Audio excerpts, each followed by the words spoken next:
Lying awake late at night in their Knee family home, Ben and Amber Sessions tossed and turned, unable to rest.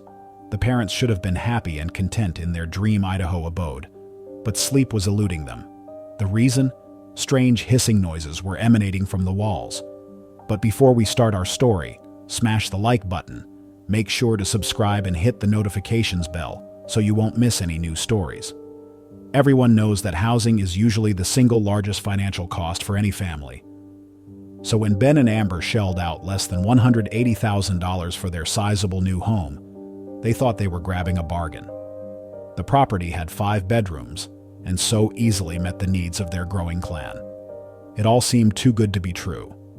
However, that's exactly what this house proved. Too good to be true. Now, you might think a home of this size at such a low price would come with disclaimers attached. But Ben and Amber said their realtor did everything he could to convince them of the building's legitimacy, despite rumors the couple had heard to the contrary. Nevertheless, after moving into what they believed was their dream home, the Sessions endured a living hell. Over the course of 3 months, their lives were disrupted by what was lurking in the walls. Contrary to their realtor's claimed assurances, Ben, Amber, and their 2 young children had a massive problem on their hands that rendered their dream property practically worthless. Indeed, the couple were forced to abandon the house, as their daily lives began to resemble a horror movie. In fact, Ben feared for the health of his pregnant wife and children throughout their ordeal. What's more, the expectant mom likened the situation to living in Satan's lair. So just how did their dream turn into a nightmare? Well, fairy tales don't always have a happy ending. For example, some may remember Brian and Susan Trost, who lived in Weldon Spring on the outskirts of St. Louis, Missouri. They bought their home in the suburbs for nearly $500,000 in the fall of 2007. But it wasn't long before things started to go wrong. That the Trost's house overlooked a golf course at the Whitmore Country Club sounds idyllic, but there was something nasty in the walls of their new home that eventually forced them to flee, having lived at the property for only a few years. The couple lived in that house with some unwelcome guests. The Trosts' upscale home was infested with venomous spiders. Thousands of brown recluse spiders had taken up residency in the building, with the arachnids described as oozing from the walls and dripping from the ceiling. Susan got a shock one day as one fell from above her and floated down the drain as she showered. Now, for the most part, brown recluse spiders are harmless. Usually, they will only bite when forced into contact with human skin, for instance if it has taken refuge in a pair of work gloves. But even when they do bite, symptoms rarely occur. However, for the few who are susceptible to the spider's venom, the effects can be extreme. Jamal Sandage, a specialist in brown recluse spiders at the University of Kansas, explained to TV news channel KMOV-TV in October 2014, "It's not going to kill you, but it will make you wish you were dead." Those vulnerable to the spider's venom, such as the very young or frail, may experience rashes, muscle and joint pain, nausea, vomiting, and fever. Indeed, soon after Brian and Susan Trost moved into their luxurious home, the 8-legged pests started to pop up everywhere. Sandage believed there were anything from 4,500 to 6,000 of the critters around the house, and yet nothing the couple did ever successfully removed the spiders from their lives. The spiders started bleeding out of the walls, Susan later described, and although the couple called in exterminators to try and relieve them of the infestation, the eradication was unsuccessful on at least 2 occasions. Susan and her husband attempted to make a claim on their home insurance and sued the former owners for not revealing the problem. The arachnid occupation was enough to drive the Trosts from their plush home 5 years after they moved in. And although they won their court case, they never recouped the cost of the house. In the end, the previous owners declared themselves bankrupt, and their insurance company refused to pay out. Indeed, the Trosts' predicament was similar to the one in which the Sessions found themselves. The Sessions found their dream home with its affordable price tag in 2009. It was located in Rexburg, Idaho, just northeast of Idaho Falls. Part of the city's population is made up of students attending the local Brigham Young University, Idaho. Although Rexburg is believed to be home to nearly 30,000, precise numbers are disputed due to student displacement. A large number of Rexburg's residents belong to the Church of Jesus Christ of Latter-day Saints, the organization which also operates the university. Indeed, Rexburg was the third Idaho city to open an LDS church in 2008. However, when the Sessions moved into their home a year later, their lives turned into a living hell. It had all started so promisingly. The Sessions' new home had about 2 acres of land for their 2 boys to explore. And if that wasn't enough, located approximately 125 miles northeast of their property was Yellowstone National Park. There were plenty of opportunities then for adventures for Ben and Amber's growing family.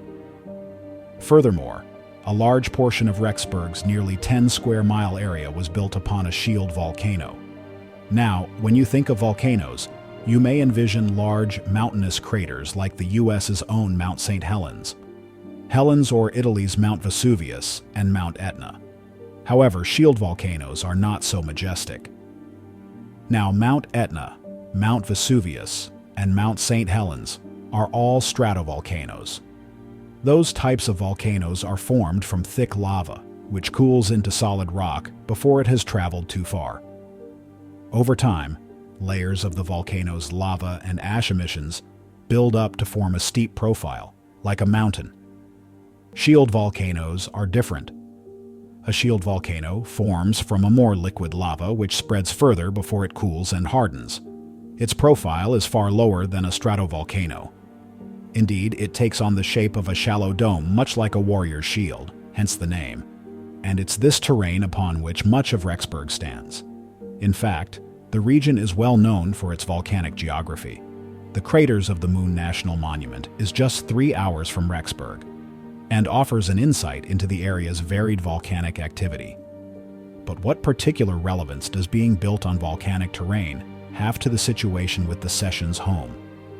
Well, maybe none, nor necessarily did the Great Flood of June 1976 have a large bearing. A Rexburg museum tells the story of how the city was devastated by a flood when the nearby Teton Dam burst with much of the area submerged for days. But perhaps a combination of these geographical factors helped create the Sessions problem. Ben and Amber Sessions moved into their new home in late summer 2009. Though spacious for their 2 boys, the property quickly felt unwelcoming. The water reeked, and the yard seemed to move with life. The family soon realized the oddities weren't harmless. At night, the house echoed with hissing sounds that robbed them of sleep. One day, Ben discovered the horrifying source while working in the yard: snakes. Dozens of them. Over time, they realized their home was infested with garter snakes, hundreds slithering through the lawn, walls, and crawl spaces. Ben tried to manage the problem, capturing snakes in buckets daily. However, the infestation was overwhelming. Popping the siding of the house revealed walls full of snakes. Exploring the crawl spaces only confirmed their worst fears. The creatures were everywhere. Amber described the nightmare to a local news station, explaining how their young boys were traumatized. They drew pictures of snakes attacking them and feared moving around barefoot. The family couldn't escape the snakes, not even in their water supply, tainted by the reptiles' foul-smelling secretions. They often ate out to avoid the stench. The Sessions soon learned their house was infamous in the neighborhood. Dubbed the Snake House, it had previously been occupied by a family who fled after facing similar horrors. Videos of the infestation had circulated online, yet somehow the Sessions were unaware. They blamed their realtor, who allegedly downplayed the problem, dismissing it as fabricated. Unbeknownst to the Sessions, their home was built on a hibernaculum, a den where snakes gather in large numbers to shelter during colder months. While the snakes were less visible in summer, they returned in droves by fall, the time the family moved in. Despite signing a disclaimer acknowledging the snake problem, Ben and Amber thought they could manage. But as winter approached, their efforts to coexist proved futile. Ben conducted daily morning sweeps, removing snakes that had crept in overnight. Still, their numbers surged. On one day alone, he captured 42 snakes. The breaking point came when Amber, heavily pregnant, encountered a snake while doing laundry. Her scream terrified Ben, who feared the stress might harm their unborn child. With their lives consumed by constant fear, They decided to leave just 3 months after moving in.